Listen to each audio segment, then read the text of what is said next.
Well, hello everyone. My name is Frank Walsh and welcome to my workflow walkthrough. I recently had an opportunity to make a trip to the desert southwest, the Reno, Nevada area. And while I was there for business, I didn't have a lot of time for photography, but I'm always inspired by the desert. So I did take my camera along and I captured a few images that I'm pretty happy with. Let's take a look.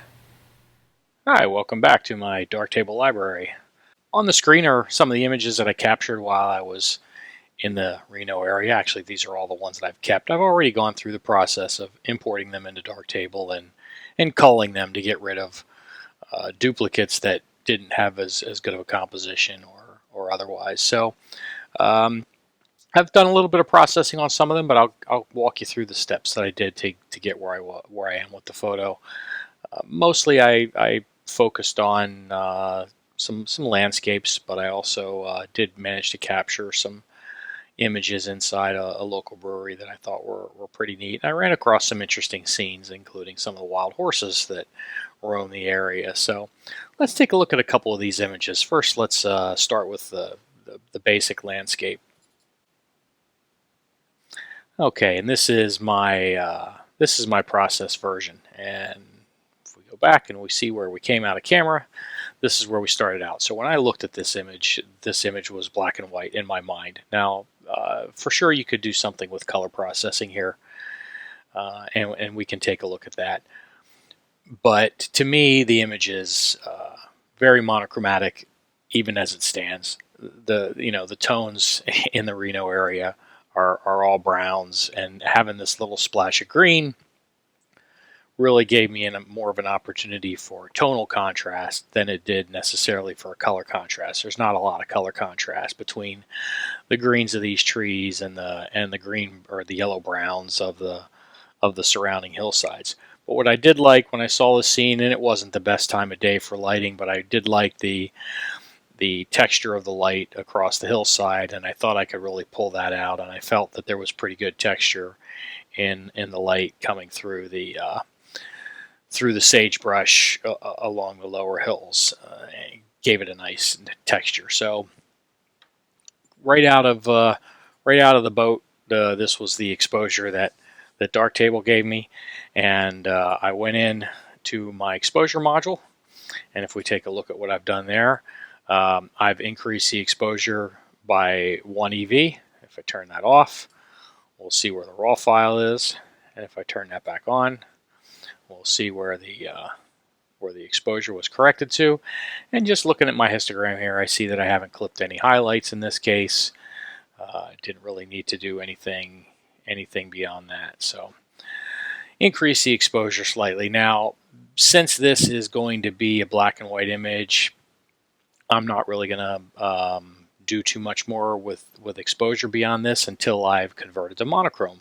I won't use filmic for the black and white image. I might use it if I make a color version, but I don't really see any reason to use it for the black and white image. So let's take a look at what we can do next with this. First thing I'm going to do is do my lens corrections and see what difference that makes. Very little, because I shot this at sort of the middle of the range on this lens at 28 millimeters. It's a 12 to 40. First things first is let's go ahead and convert this thing to black and white. So I'm going to come in and use the channel mixer. And when I use the channel mixer, you guys have seen me do this before. You know, we're talking about putting everything into the gray channel, and then we're going to choose our mix of red, greens, and blues that show up in our gray channel. Now, I like to look at some of the presets, and I know from looking at this that starting off with an infrared filter preset got me pretty close to where I wanted to be. So it's really lightened up the greens in the trees and the greens in the foreground. And I can see if I move my green slider, you know, I can change the effect of that. I can darken those trees, or I can brighten those trees.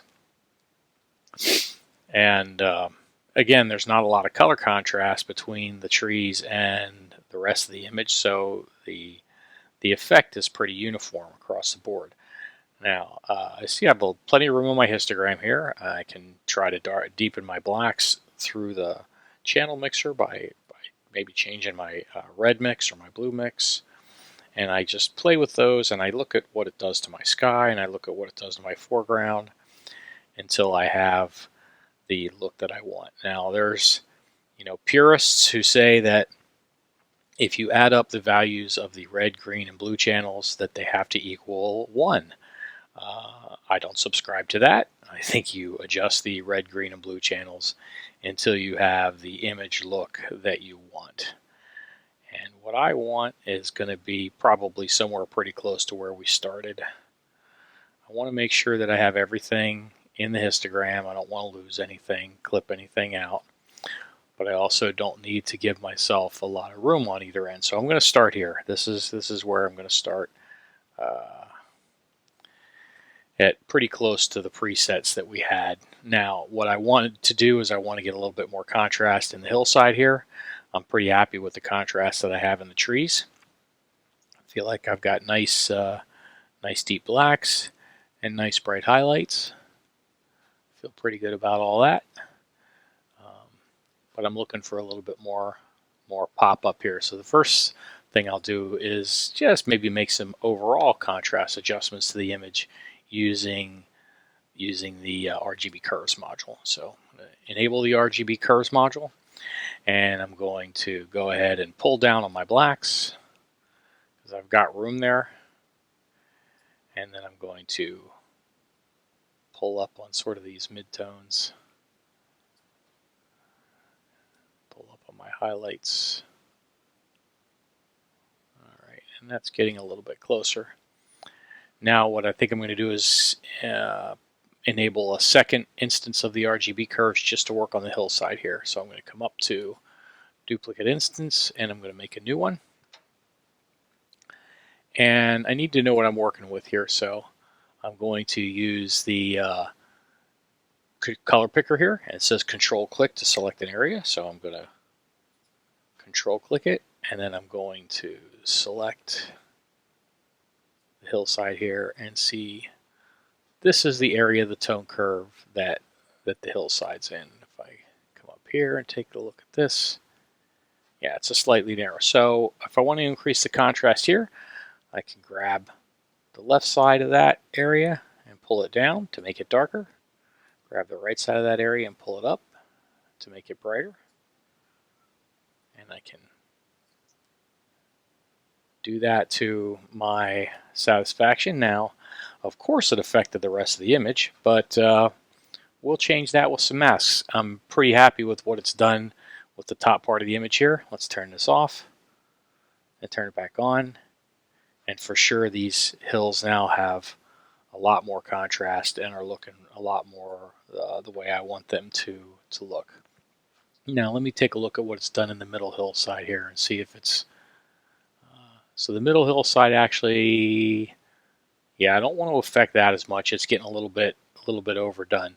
So I'm going to use a gradient mask to apply this and make sure that it's really just applied in the upper section of the image. And I might not even want it applied to the sky. I don't really have any detail in the sky. So I don't. Let's take a look at that. Let's go ahead and apply this with a drawn mask, and we're going to use our gradient tool, and I'm going to put it here.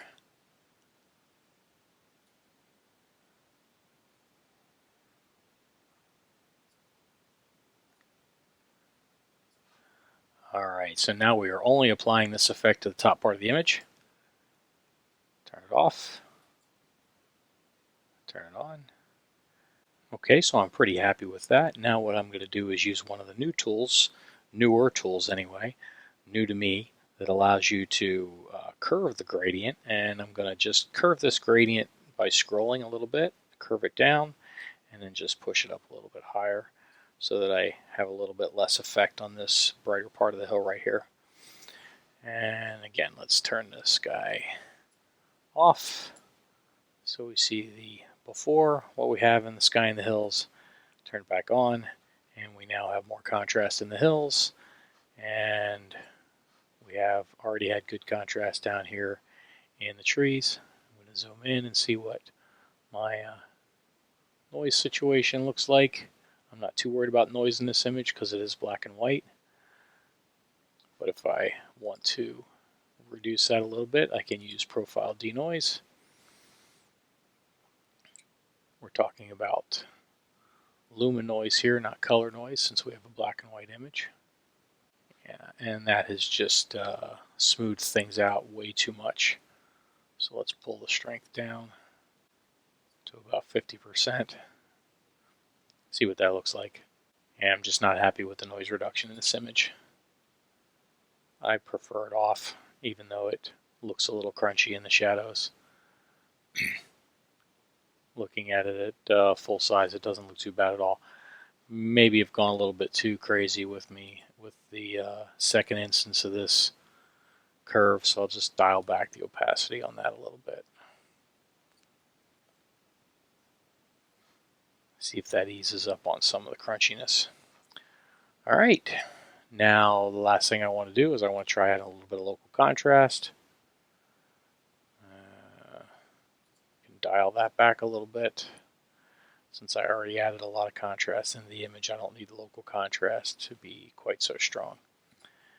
And then I'm going to take a look at the contrast equalizer, and I'm going to focus on the larger end here. I want to just increase the contrast between the light and dark areas. I'm not so interested in pulling out more detail in small things, so I'm going to concentrate on the large end and just pull this up a little bit.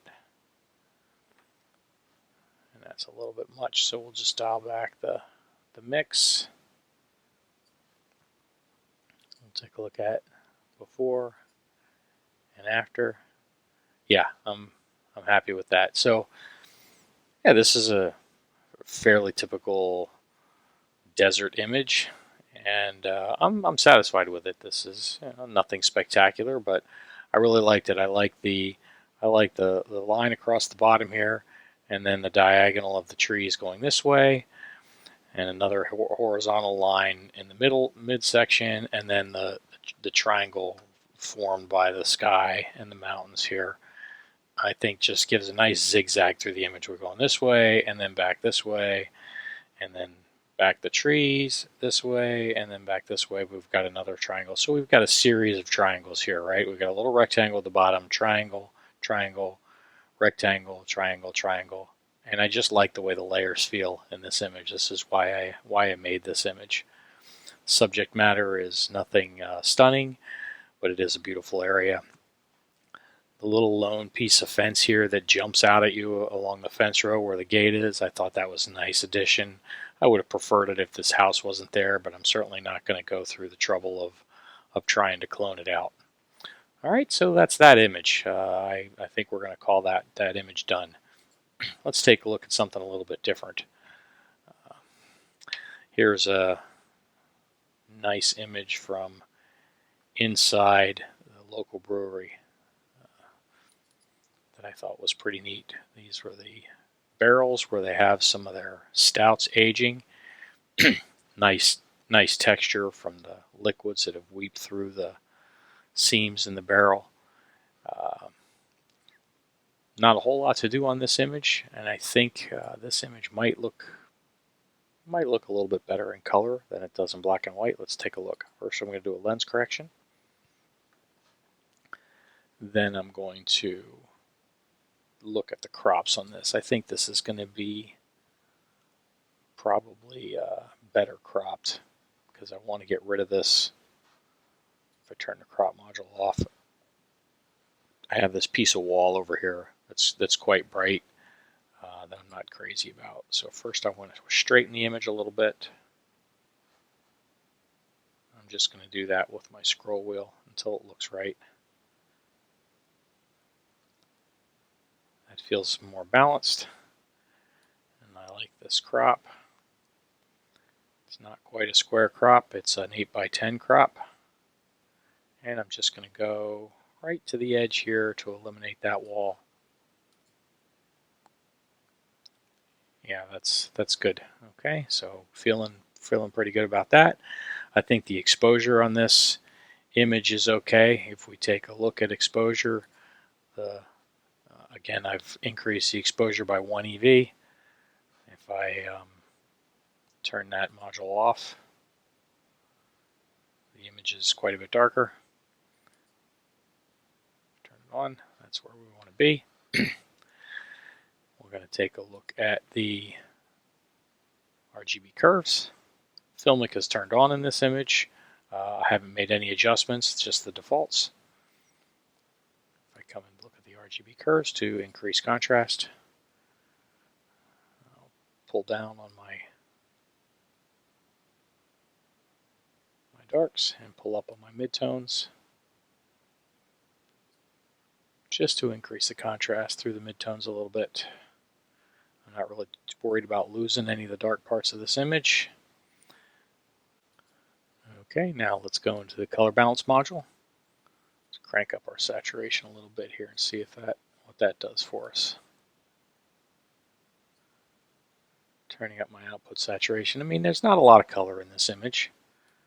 There's a little bit. I could desaturate it. Let's see what it looks like a little bit desaturated. That's actually not bad. Just slightly desaturated. Gives it a little bit of an aged look. Yeah, I like that.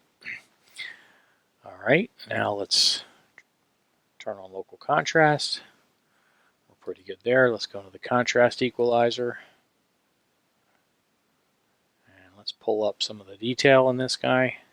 I really want to bring out the texture.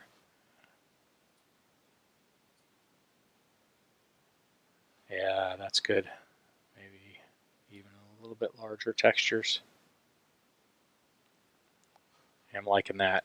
That's looking pretty good. A little crunchy maybe. Let's just dial the effect back a little bit. Good, I'm happy with that. That's good. That's good. I'm satisfied with that image. I think this image would look good in black and white as well.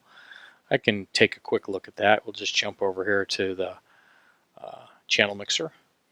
We'll take a look at this. I'm thinking a red filter on this would probably be a pretty good black and white look. Yeah, that's nice. That's nice. Let's see what it looks like with an orange filter.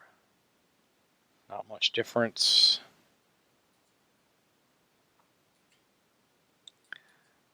Let's go yellow filter. Yeah. Let's see what our infrared filter looks like here. Yeah, there's very little color in this image, so the filters aren't doing a lot. The green filter was significantly different. I think it's between green and red here. We got a green filter look. We got a red filter look. I think between the two, it's really having the most effect on the bands. I think I like the green filter. The shadows are a little bit deeper in the green filter. If I was going to go with a black and white on this, I would probably use the green filter. So I'm going to go back to my previous step, the contrast equalizer. And I'm going to go into the duplicate manager. We haven't talked about this before. And I'm going to go ahead and make a duplicate of this image. And then I'm going to go into that duplicate. And that duplicate is going to get the channel mixer applied. And I'm going to use the green filter preset. So now I have a color version of the image and a black and white version of the image. Okay, let's go back to our light table. Now in the light table I can look at these two. Full screen. There's my black and white version. And there's my color version. I can also use the culling mode and look at the two of them side by side. So let's get out of the preview here. Let's select these two. Switch to culling. And culling is going to let me look at the two images side by side. And then I could make the decision of which one I prefer. This is a tough one for me. I'm drawn to black and white most of the time. And I think black and white does work very well in this case. But there is something about the color in this image, particularly like this little splotch of green in the upper left-hand corner here that's being covered by the overlay information. I do like that splotchy green, and I like what's going on with the yellows here in this leading barrel. It does look good in black and white. It really has a lot of nice texture, but it's got good texture and color as well. Not sure which I prefer. Let me know what you think in the comments. And I've got some other images here that I need to process, but maybe we'll save those for another time, or not. We'll save some new images for another time. But I did manage to capture some other nice images while I was out there. I do think this particular image of the wild horses is a pretty good one. I like this. I like the light that this one horse's head caught a little bit. This definitely needs some work. But I think this will make a nice black and white image. There's not a lot of color here to deal with. And I also am pretty happy with these images that I captured of this little dried up stream. And I think this one in particular was pretty strong.